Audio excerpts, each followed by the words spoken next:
miss when I've had to abandon all computer aspects of the functional internet and just simply go with apps. So, hi, and Philip's even here, so I'll be able to hear him. He'll be able to hear me. Hold on one second. Let me see if I can bring us both in here. Turn him on. Hold on. There he goes. Hey. Hey, there we go. That's right. And hopefully there's not too much echo.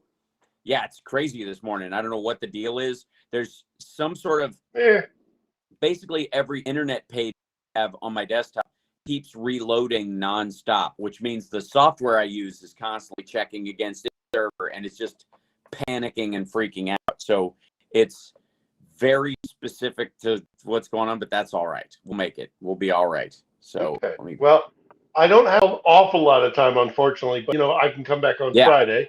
But I did want to. I wanted to stick with you and try and. At one point, I was like, let's just admit this isn't going to work. But I'm glad we were able to get it work, because in the short period of time that I've got with you, Hal, I want to tell everybody who watches that. So we got since we last spoke on Saturday, we got hit pretty hard on Monday. And we've had air raid sirens and alerts every day. We've been missiles and drones have been shot at us every day.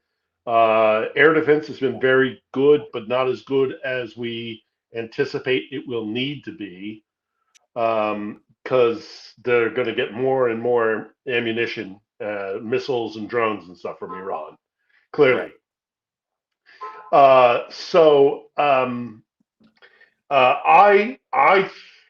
that's all been going on. Monday was a rude awakening. It was closer than I would have liked, but the strike that happened at the apartment building was about maybe 3/4 of a mile away from me here. I heard the anti-aircraft fire. I heard the impact. We're under attack constantly at this point. Right. We were under air raid lockdown, which is pretty loosey-goosey, but because people in this town are just like done with it. They're like, whatever's going to happen. They're at COVID masking levels. Yeah, I mean, and they're at the point where it's like, I'm not going to live my life in constant fear, and so. However, having said all that, I think we can anticipate a really serious attack on Kiev within the next. Well, so it depends on what happens in Kherson. Right. Whenever the inevitable liberation of Kherson happens, right, because the Ukrainians are going to take back Kherson. They're going to. It's going to happen. Yeah. When they do take back Kherson, we're going to get hit hard. We're going to get hit real hard. They're going to be pissed off. They're going to be belligerent and angry. They're going to want to send a message. They clearly are trying to hit our power structure, the electricity, and all the rest of it. But they're also trying to intimidate the Ukrainians. It's not going to work. It's not going to work at all. In fact, it's quite the opposite. It's making people in this town angrier and angrier and more resilient, and just they're not going to. That's not the way to Ukrainians to the negotiation table, to keep shooting at them. So, but I think there's a very good chance that within the next, I mean, it could be 24 hours, it could be 72 hours, it could be, depending on how the fight goes, it could be a matter of days.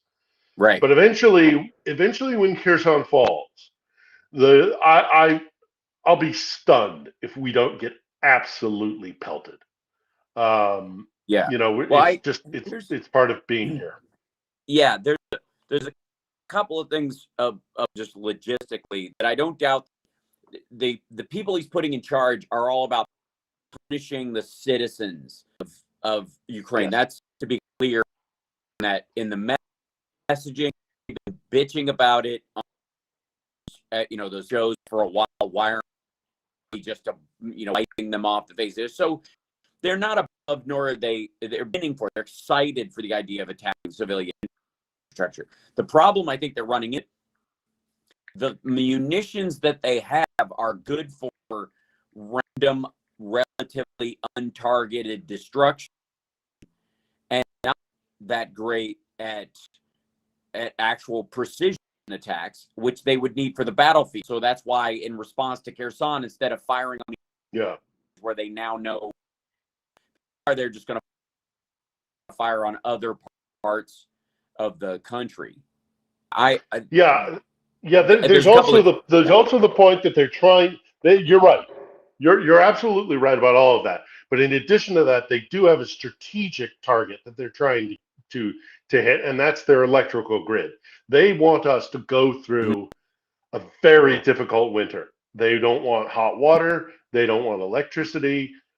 We are being urged by the local authorities and actually by the president to be mindful of our use of electricity. So we are doing that.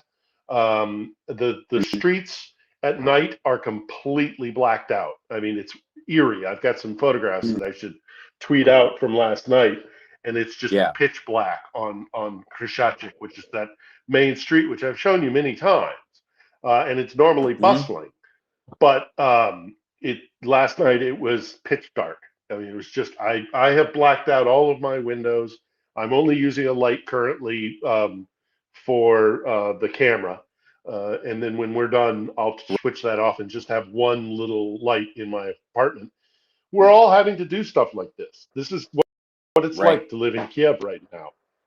But we're not. We are absolutely not afraid. And one other thing quickly about the electrical grid. They're also using. So Iran, I think, may be saying that they're not giving these drones to Russia, not only because of political expediency, but I think it's also because they kind of suck. Yeah, totally. They're not good. They don't do the job. They had to lob 5 at these things at an electrical substation not far from me here. On Monday, they had to fire 5 different times at this electrical substation, and they still weren't hitting it, and the Ukrainians were shooting down what they could. Right. They're not effective drones. They're not an effective way of attacking something that, if you have a specific target, that's not the tool for the job. No, that's exactly. Having said that, that's why it's going to be blanket attacks. This is exactly what I was about to say, Hal. Look, when it happens, I will try and tweet out as best I can, but we're going to get hit hard. There's going to be a swarm of drones and missiles and whatever it is. They are going to be so furious when Kherson falls because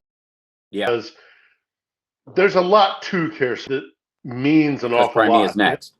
Because Crimea is next. Yeah, that's absolutely right. And also it gives them a strategic advantage over Crimea because they can shut off the water, which Crimea is bone dry, and they don't have an awful lot. They don't even have like desalination. They literally have to live off a pipeline. Right. So that's strategically important. Also, the fact that Kherson was their first big victory in their advance for a number of dubious reasons. Apparently, there were people within Kherson which had been set up to how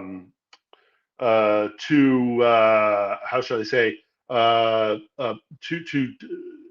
make the defense of the city that much more difficult. They basically infiltrated pro-Russian politicians, leaders, police, that kind of thing. And the second they went on February 24th, the second they launched the offensive, Kherson fell almost immediately. And all of us said there's something not right there. Absolutely something not right there. So symbolically, strategically, all of these things are really important for the Russians when it comes to Kherson. So when it falls, because it's going to fall, we're gonna get and that's the problem with these munitions, is that they're not precise, but there's so many of them that they swarm and they overwhelm the air defenses. which is Yeah. why Monday last, not this Monday that passed, but the Monday prior, that would have been I believe that was the 10th. Is that right? Hmm. Yeah, that was the 10th. Um, that's the reason why the 10th was so overwhelming, is because they just absolutely threw so much at Yeah. Ukraine that they overwhelmed the air defenses. Air defenses Hmm. have been actually quite good. Today, we had reports from the Ukrainian side, so take it for what that's worth. But they said they shot down 4 missiles and 10 drones. We Hmm. were sat. I was sat in a fortified section of my building for 3.5, 4 hours today, Hmm. and I was getting frustrated and petulant, Yes, as and you being do. like, "I have stuff to do." How Right. insensitive of these Russians to force me not to go to the store and buy my mushrooms and my, pork steaks or whatever the heck I was going to Right. buy. Um, Yeah. uh, but when we emerged and we found out in subsequent hours what had been going on, these drones and these missiles didn't even come anywhere near the city center, which is Right. what they would have been The shooting at. couple So, since that yeah, since we're a little choppy and I'm having tech issues or whatever, I want to ask you. We'll call it a day, and I'll have it on Friday when it's. have me in Um. on Friday. I'll come Yeah. in on Friday. Absolutely. I'm sorry we had But to do this so short, but it I is want what to it ask is. you. Yeah, Yeah. ask. Was the declaration of martial law? Well, there was a chat asked about that as well, but how that's being received over declaring martial law in all the seats for all practical purposes, right? Which is so bizarre because what in effect he's saying, while the local authorities are urging an evacuation, he is saying that he is going to declare martial law in territories that he ostensibly is no longer going to be in control of very soon. So you Right. can't have it both ways. You can't declare martial law in the territory that you don't own. So all of that's going on.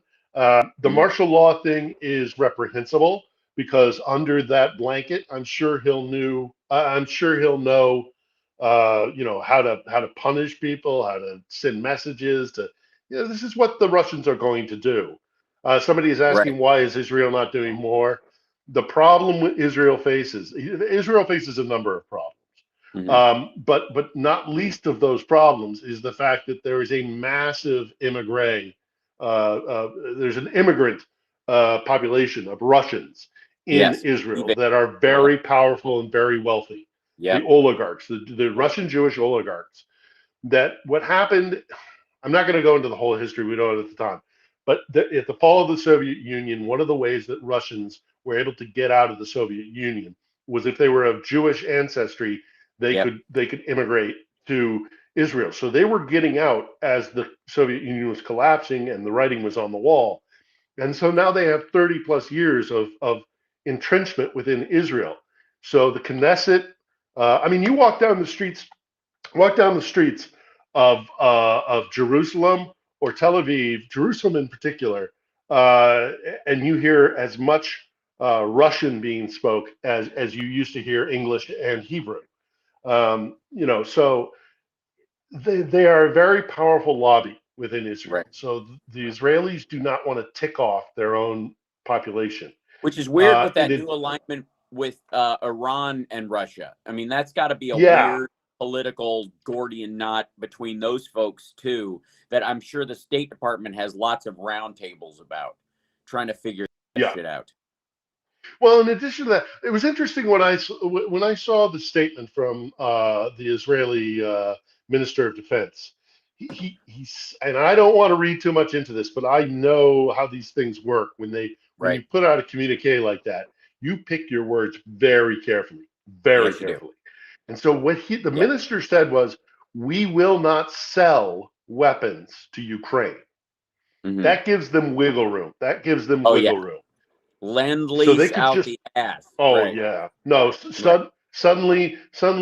I mean, I don't know if we're going to get an Iron Dome because the Americans ticked off about that. I have Right. proposed getting the phalanx system, which is basically a naval system, but you can have it on ground. I think it's called a C something or other, CSAM, CPAC. I've forgotten what Yeah. it is when it's put on ground. But what it is it's a assisted by AI, a Gatling gun. And I used to Yes. be when I was on bases in Iraq and Afghanistan, I heard these things, and Hmm. they are freaky. Yes. They just go Because they like used them a to shoot down mortar. yeah. Yeah, and they just It's like a AC-30. yeah, Yeah. yes. It's like, you know what I used to liken it to is somebody taking a Mhm. burlap sack Uh-huh. and like ripping it, but like somebody, Yes. superhumanly strong, ripping a burlap sack because it goes, Yeah.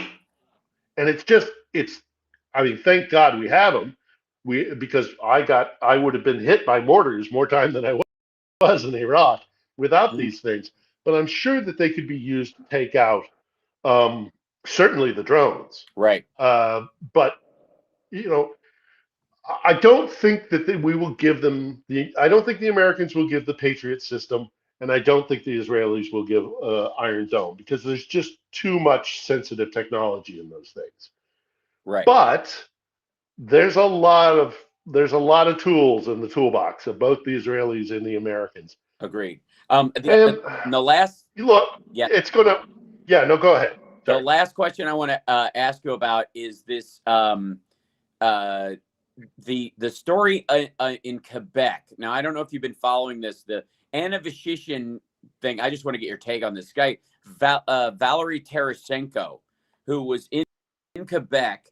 He worked with this woman in a Yeshishin who was posing as Anna de Rothschild at Mar-a-Lago. Yeah, okay. So I saw stuff about Quebec, but you're gonna have to fill in the cracks for me. Yeah, so this guy um basically she got outed as this Russian. She's Russian born Ukrainian woman or Ukrainian born Russian woman, basically like an inserted Russian in the Donbass who was moved to Florida as an influence peddler for years, running this charity, a fake charity in the Dominican Republic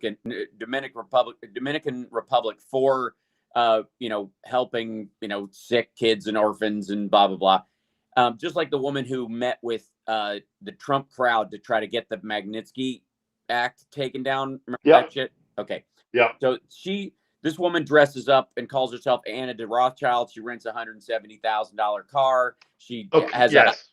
a Now house this is that all. Yeah. empty, You're. $13 million mansion that she's involved in. And basically somebody told on her, somebody busted her. And it was this guy, Valery Terashenko. He was shot last week in Quebec. It's a really it's such a classic sort of Russian story. But Yeah.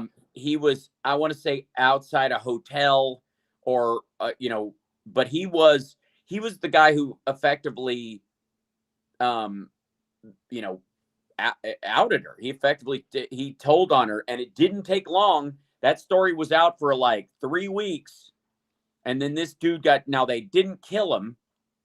The shooters got away. He's wounded terribly, but like unto the The drone strikes. Skripals or the Yes, Skripals, yes. in Britain, they hold a grudge, Hmm. and they do that on purpose. They do these kind of reprisal attacks so Yeah, that people get the message. Don't mess around. yeah. Snitches So get stitches or something. Is this gets basically. stitches. Yeah. Yeah. But I'm curious about there's been stories of collaborators, Russian collaborators, the Ukrainian, pretty good about gathering those folks up, right? Yeah, they And, have been. They've been a little overzealous occasionally. This is not perfect. mhm, This, and emotions run high, and when you have somebody in your midst who is basically a traitor, right. and you get your hands on them, you're not going to treat them with kid gloves. It doesn't excuse some of the things I've seen coming out of a Right. number of different areas. Uh, you know, but having said that, they are also not despotic. They're not dragging these Ukrainian Russian sympathizers or these basically insurgents, or infiltrators. They're not dragging them out in Yeah. the street and summarily shooting them, which is what the Russians do. Right. But they are absolutely, they're not treating them with kid gloves. If you are No. remotely suspected of being a Putin stooge, look, women and children are dying here. Towns Yeah. are Yeah. being razed to the ground. Yeah. There are They're going to mass react murders like going that. on. I mean, I don't Agreed. excuse it, but I understand that they are, to have somebody in your midst pretending to be a compatriot, only to be, giving coordinates for Russian drones that kill Right. women and children or whatever. That you walk You know, by so on the way to every and from day. the Yeah. market. Like there's been that stuff in history forever. That's just how it is, and that's not Yeah. surprising. The interesting thing about this story that goes on, and Mark brought it up, and I put it on the thing, was that in many ways it very well may have been one of the things that triggered Mar-a-Lago search. That this is all tied together with, and then Oleg Derichenko today, Yeah, the the Derichenko thing. was acquitted. I love the That Derichenko thing. Yeah, and Well, and that the fact that they said, the fact that the court recognized mhm, that that the investigation was not based on the Steele dossier. The right, investigation was because you're surrounding yourselves with Russians and people from the post-Soviet sphere. right, There's a lot of hinky stuff going on. right, You're and it's doing this. and they're Your tightening. camp This, is this filled is the with thing that I Russians think and affects Kazakhs. America. Right, And I think this is the thing that affects America more than than people realize, is that they're going to be doing, and this may be part of it, a certain amount of cleanup, because once you're no longer necessary to Putin's crowd, your life is forfeit. It Mhm. simply is. I mean, look at the guy. There was the Kerch Bridge. I don't know if you heard about this or whatever, or there's been more information about it over there, but there was this judge that was killed in the explosion. It was Mhm. apparently he was Ramzov, what's his name? He had Kadyrov. Yeah, Kadyrov. He had presided over a case that this guy's daughter had been engaged in, and you cannot bribe this dude. Apparently, he was like one of the good ones, Mhm. and now he's dead. And like the timing is always hinky when it comes to Russia in those particular instances. But the Ukrainians supposedly, according to the Russians, blow up the bridge right when this judge that Ramzan Kadyrov has a grudge against is crossing it after he's coming back from vacation, like in Crimea. It's just ridiculous. So There's all sorts of stuff. Well, they do this. The Russians know that if they were to fight against the West, that they would lose. They know this, right. and we're seeing it here in Ukraine. Although I would argue that the Ukrainians would beat the Russians, even with far less support from the West.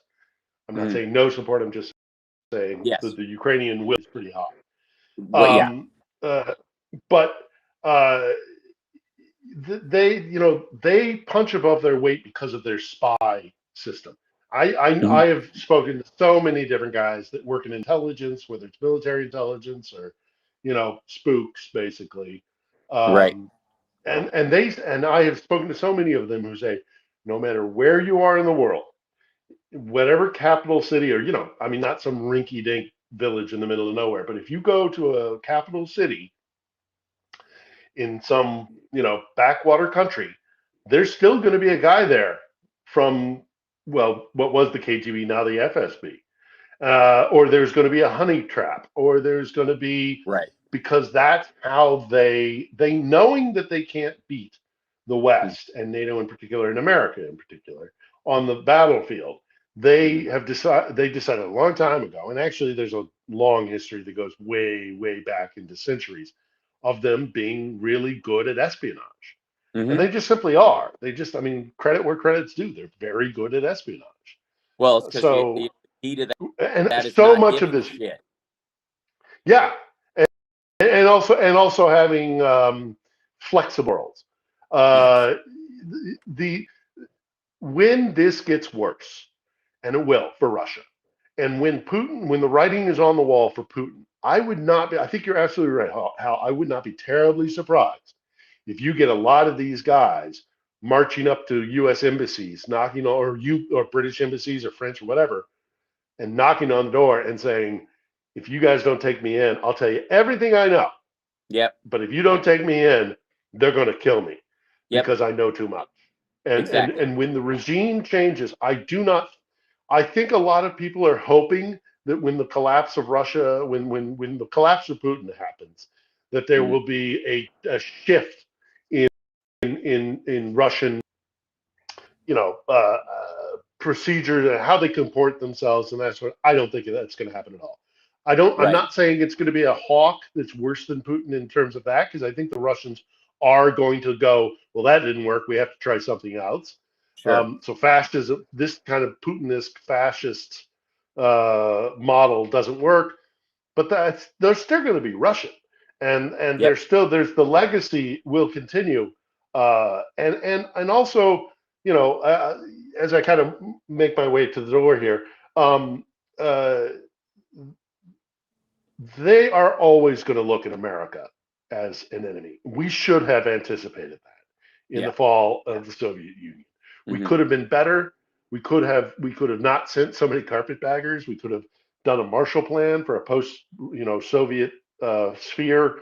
We could have done a lot of things to make us a little bit more palatable to the Russians, but because we basically came in and tried to grab everything that wasn't nailed down and tried to force a version of capitalism and democracy and rule of law that they just weren't ready for. I know that sounds condescending, but it just, after 90 years, 70, 90 years of the Soviet Union, centuries of czarist authoritarian rule, this is a country that needs to really do some very strong introspection and reconstruction of itself. If it's possible. If it's possible, if it's at all possible. The Russian soul, they keep talking about the Russian soul, and that makes us unique on the world stage because they have, did you see this video out of some podunk place in the middle of nowhere in Russia where they had this I'm Russian is apparently a top 10 hit in Russia right now. Is a song called I'm Russian and I'm lucky to be Russian. And they put on this kids show with all these there's a Cossack and there's a Bolshevik guy or a World War II soldier, all hitting all the marks of their kind of like, these are the high water marks of our history where we, conquered this or defended ourselves against that. Or this thing with, look, they're going to be Russians. They're just going to be Russians. They're going to be that way for a while. Yep. They're just going to be that way for a while until they are, and they have to do that themselves. We can't do that. But what we should have learned post 1991, what certainly we should have been aware of in the ascent of Putin, is that we're not going to get along. We're not going to get along. We're not going to be buddies. We're not going to be allies. We're not going to be friends anytime soon. And they certainly should have understood that that's going to happen. And I think this is the thought I'll leave it with. We'll talk more on Friday. That this is that same 1991 moment could very well possibly happen in China, and we're equally not ready for it when it does. We better change that. Yeah. It'll be bigger. It'll be a bigger thing in a lot of ways, in ways people I don't think are aware of. And it won't be this knocking down of walls and those kind of things. It'll be a lot more subtle and a lot more, permeate throughout the entire world. It's going to be fascinating to watch. We live in interesting times. I'm going to let you go, buddy. I'm going to go, but one last thing also, just to clarify, because I know some people are going to take offense to what I just said. I'm going to clarify what I said. It's not about us. They have to change the opinion that the rest of the world is against them, that they're persecuted, and that nobody understands us, and we have this special place on the earth, and we're this and we're that and we're the other thing.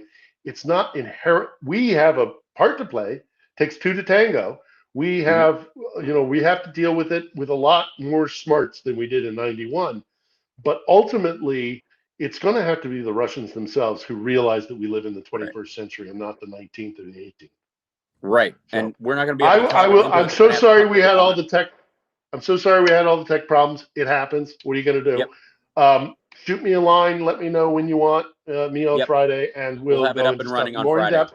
Please don't worry about me. I am where I'm supposed to be. This is. I'm not. I'm assessing the threat, and if the threat ever gets to a point where I feel that it would be in my best interest and in the interest of what I am intending to do, which is basically make sure that people are weaponing here. If it makes more sense of me for me to be able to continue to do that by leaving Kiev, then I will. Maybe I'll pull back to Lviv. Maybe I'll go to another city. I don't know. Right. But I'm not worried. I'm not a fool, so I'm not I'm not living on false hope or Dutch courage. But this is where I'm supposed to be. This is the right place to be for me. I'm very privileged Right. and proud to stand with the Ukrainians. And if we get pelted, we get pelted. But we're still going to. The day after that, there'll still be a Ukraine, and if there is, which I do not doubt at all, I will still be here standing with them. So that's all. So don't worry about All me. right. I love all the attention and the affection and the concern. But this is the right thing for me to be doing, and I'm not afraid. Neither are the Ukrainians. And this is, Yeah. as I say, where I'm supposed to be. So we'll talk on Friday. Absolutely. All right. Thanks, And brother. DM me any Yep. questions See or you anything later. like that. All right. Cool. All right. Thanks, Bye, everybody. Thanks. guys. Sorry for the short